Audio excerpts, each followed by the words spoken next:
కాంగ్రెస్ పార్టీలో ఎప్పుడు ఎవరు సీఎం అవుతారో చెప్పడం చాలా కష్టం.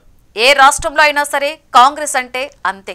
గతంలో ఏపీ లాంటి రాష్ట్రాలలో ఒక్కో పర్యాయం ముగ్గురు నలుగురు సీఎంలను మార్చిన పరిస్థితిని కూడా చూశాం. ఇప్పుడు కర్ణాటకలో అయితే పవర్ పాలిటిక్స్ తారస్థాయికి చేరాయి.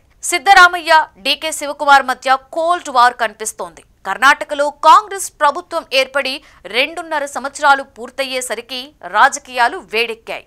ముఖ్యమంత్రి సిద్ధరామయ్య, డిప్యూటీ సీఎం డీకే శివకుమార్ మధ్య ఆధిపత్య పోరు బహిర్గతమవుతుంది. ముఖ్యంగా సతీష్ జార్కిహోళీతో శివకుమార్ అర్ధరాత్రి భేటీ కావడం చర్చనీయాంశమైంది. ఆ భేటీ వివరాలు బయటకు రాకపోయినా శివకుమార్ తనకు మద్దతు కోరినట్లుగా ప్రచారం సాగుతోంది.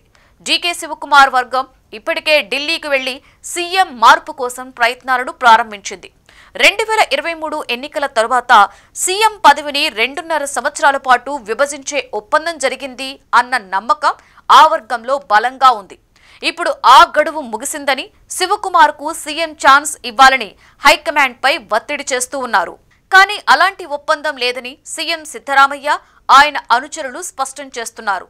తానే 5 ఏళ్ల పాటు ముఖ్యమంత్రిగా కొనసాగుతానని సిద్ధరామయ్య ఇప్పటికే పలుమార్లు చెప్పారు. అయితే హైకమాండ్ తీసుకునే ఏ నిర్ణయానికైనా తాను లోబడతానని కూడా చెబుతూ సీఎం మార్పు ఊహాగానాలకు మరింత బలాన్ని చేకూరుస్తున్నారు. కర్ణాటకలో సీఎం మార్పు చర్చలు ఊపందుకుంటున్న ఈ సమయంలో సిద్ధరామయ్య వర్గం కూడా ఢిల్లీకి వెళ్లి తమ వాదనను అధిష్టానం ముందు ఉంచింది. సిద్ధు వర్గం వ్యూహాత్మకంగా వ్యవహరించాలని నిర్ణయించింది.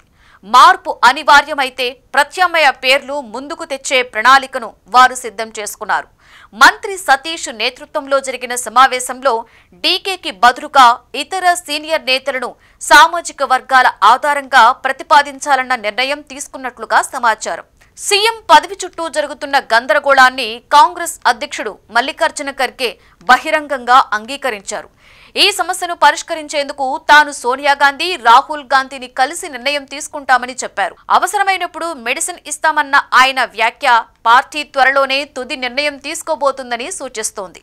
పార్టీ వర్గాల ప్రకారం ఖర్గే, రాహుల్ గాంధీ నేడో రేపో ఈ అంశంపై చర్చించే అవకాశం ఉంది. ఆ తర్వాత సిద్ధరామయ్య, శివకుమార్లను ఢిల్లీకి పిలిపించి తుది నిర్ణయం తెలియజేయవచ్చని భావిస్తున్నారు. మొత్తం మీద మరో 2-3 రోజుల్లో కర్ణాటక సీఎం విషయంలో స్పష్టత వచ్చే అవకాశాలు బలంగా కనిపిస్తున్నాయి. చూడాలి మరి ఏం జరుగుతుందో అని.